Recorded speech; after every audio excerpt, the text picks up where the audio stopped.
Junior College, IIT, JEE, NEET Academy, Seat Guarantee Program. పండగ వాతావరణంలో ఉండేదండి మా షూటింగ్లు. అవును సార్. పండగ వాతావరణమే. ఇప్పుడు ఎవరికి వాళ్ళు యమునా తీరే పండుగ అనే ఒక సినిమా, శరత్ గారని డైరెక్టరు, రోజు పండగలాగే ఉండేది మాకు. సెట్లు ఎక్కువ రోజులు రామనాయుడు గారి స్టూడియో, అక్కడ నానకరామ్ కూడా స్టూడియో, అది హౌస్ సెట్లో తీశారు. కోలాహలంగా 200-300 మంది.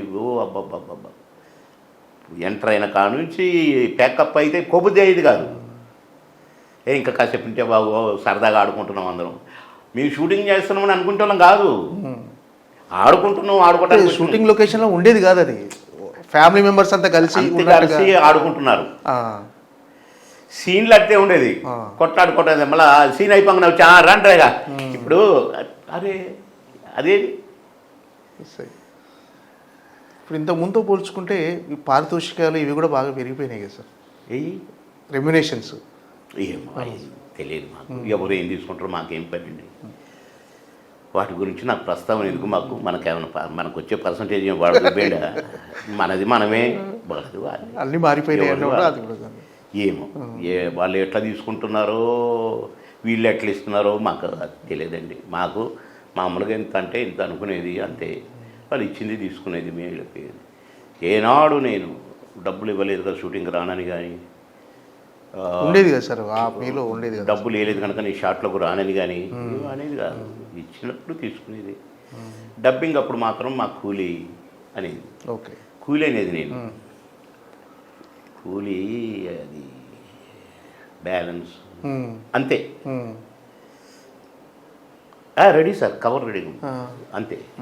కవర్లు ఎంత పెట్టి ఉండి ఏంటి చూసేవాళ్ళు కూడా కాదు, చూసేవాళ్ళు కాదు. అంటే ప్రొడ్యూసర్ మాకు దేవుడు, అన్నం పెట్టేవాడని అక్కినేని గారు కూడా అనేది, ప్రొడ్యూసరే నాకు దేవుడు, దేవుడు ఏమి అని. అట్లా మేము డైరెక్టర్ని కానీ ప్రొడ్యూసర్ కానీ దేవుళ్ళలాగే అనుకున్నాం. ఓకే, ఇప్పుడు అసలు ఆ రెస్పెక్ట్లు లేవు. నటుడు షాట్లకు పోయినప్పుడు కనీసం విష్ చేసుకోవటాలు కూడా లేవండి ఇప్పుడు. మాకు పద్మనాభం గారు 2-3 సినిమాల్లో చేశారు, మాయలోళ్ళు కూడా హీరోయిన్ ఫాదర్గా చేశారు. ఆయన రాగానే మేము లేచి నిలబడి, అల్లరామయ్య గారు రాగానే లేచి నిలబడి నమస్కారం పెట్టి, సత్యనారాయణ గారు రాగానే లేచి నిలబడి నమస్కారం. ఇప్పుడు లేవండి, కానీ పలకరింపు కూడా లేదు. అది చూస్తుంటాడు కదా దేవుడు అన్నీ. ఇప్పుడు ఈ తరం కమెడియన్స్ కూడా చాలామంది వచ్చారు సార్, వెన్నెల కిషోర్ కానీ, బ్రహ్మానందం గారు. అసలు యాక్చువల్గా కమెడియన్స్ అంటే కోట శ్రీనివాసరావు, బ్రహ్మానందం గారు, బాబుమోహన్ గారు, ఇలా ఒక వరుసలో ఉండేవాళ్ళు సార్ అందరూ. మీ పేరు గుర్తొచ్చి మల్లికార్జునరావు గారు, ఎంఎస్ నారాయణ కానీ, మన ఎల్బి శ్రీరామ్ గారు కానీ, కానీ ఇప్పుడు అంతా ధర్మవరం సుబ్రహ్మణ్యం గారు, చిట్టిబాబు, ఇప్పుడు మొత్తం బాగా కలిసి ఉండేది, మేము కలిసి చేసుకునేది, ఎవరి రెస్పెక్ట్ వాళ్ళకి బాగుండేది మేము. ఇప్పుడు అసలు ఎవరికి వారే ఏమైనా తీరేనట, ఉప్పు కప్పురం లాగానే ఉన్నది అది కూడా.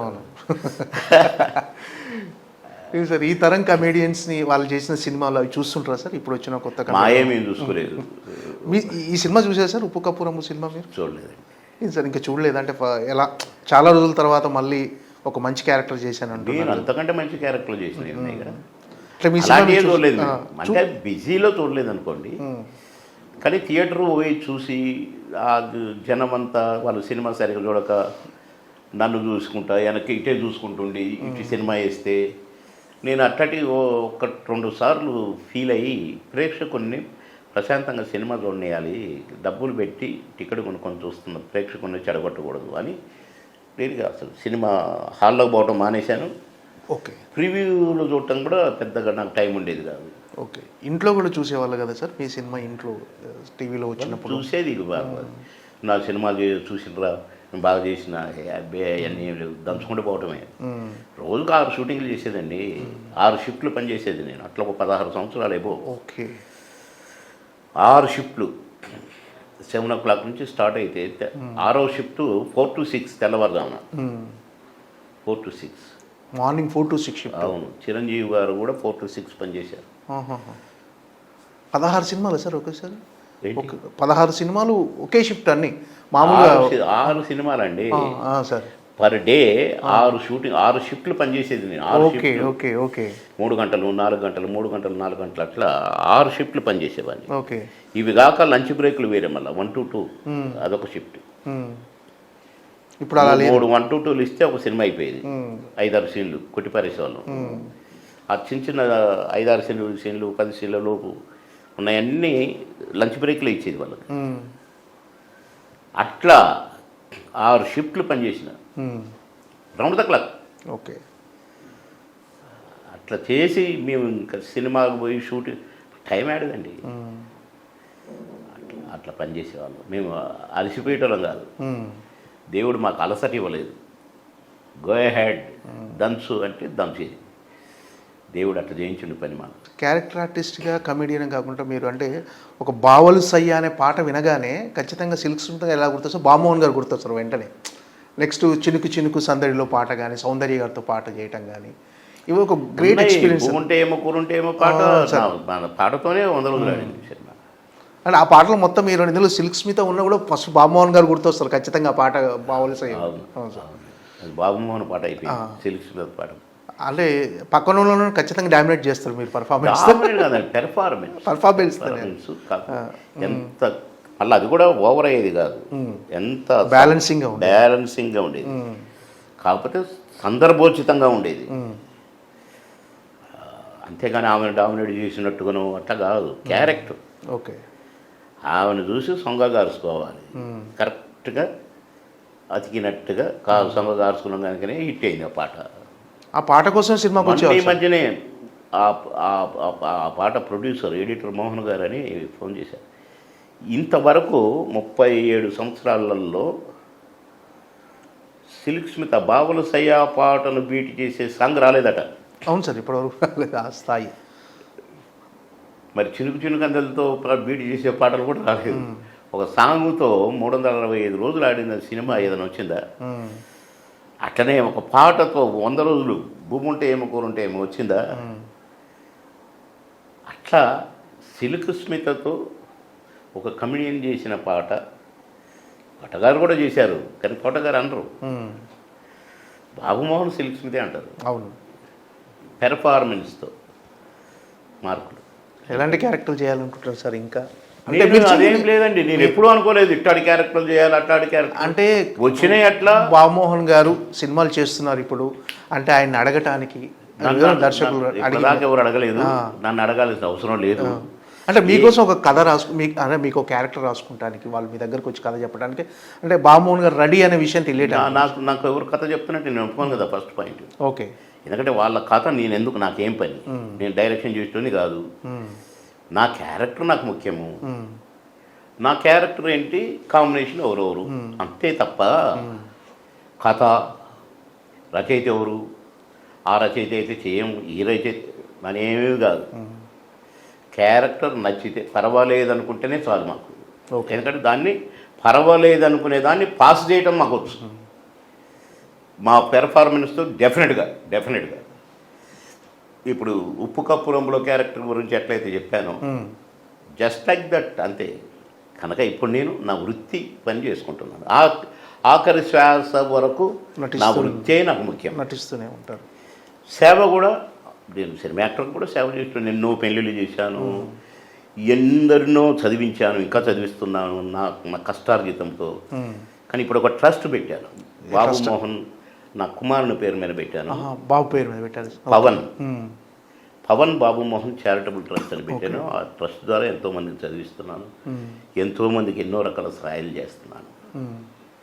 ఆఖరి శ్వాస వరకు ఆ ట్రస్ట్ నడుస్తూనే ఉంటుంది. ఇంతకుముందు ట్రస్ట్ పెట్టలేదు.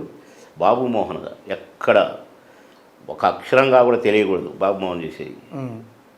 గుప్తంగా నేను పెళ్ళిళ్ళకు డబ్బులు ఇచ్చి, పెళ్లి కొడుకు పెళ్లి కూతురుకు బట్టలు పుస్తలు కొనిచ్చి, పెళ్లి ఖర్చుకు డబ్బులు ఇచ్చి 3 క్వింటాళ్ళు 5 క్వింటాళ్ళు 2 క్వింటాళ్ళు అట్లా వాళ్ళు ఎన్ని అడిగితే అన్ని బియ్యం ఇచ్చి ఖర్చులు ఇచ్చి, మళ్ళీ నేనే పోయి అక్షింతలు వేసి, పొరపాటున నేను సినిమా యాక్టర్గా వచ్చాడు మాకు తెలుసు కాబట్టి వచ్చాడనే చెప్పాలి అనే తప్ప పేపర్లు వేయించుకోవటం.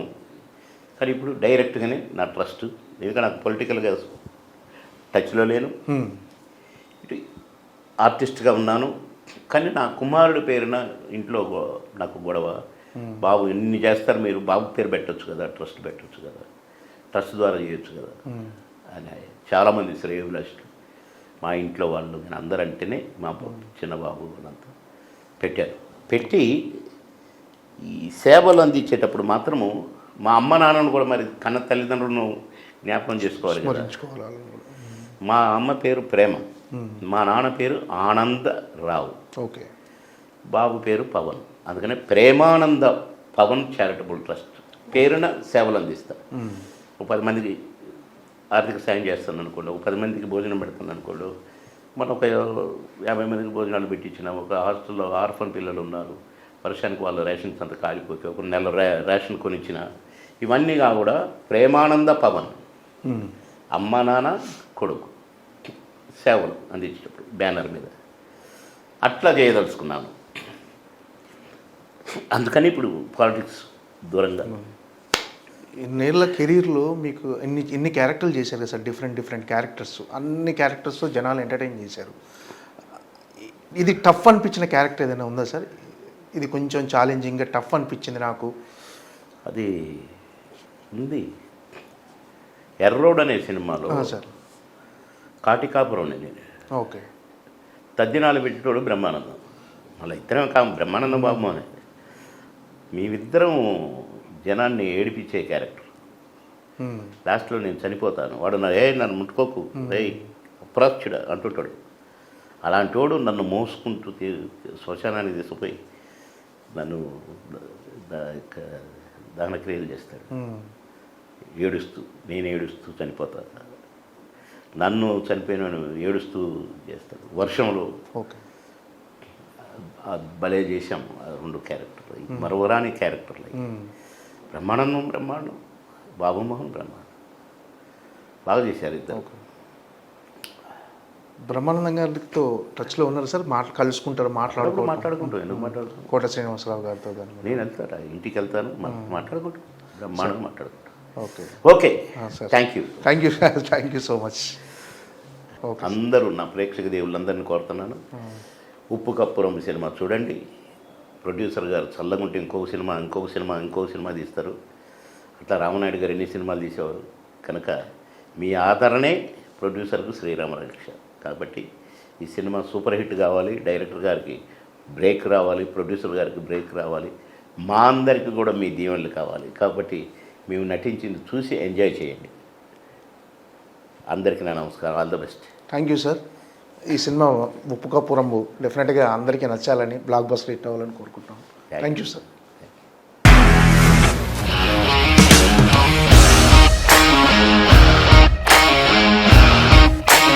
ఇండస్ట్రీలో కమిట్మెంట్ ఇష్యూస్ వస్తే నీకు కూడా వచ్చినట్టు? మార్నింగ్ తీసుకెళ్ళాలంటే కొట్టి పడేస్తారు.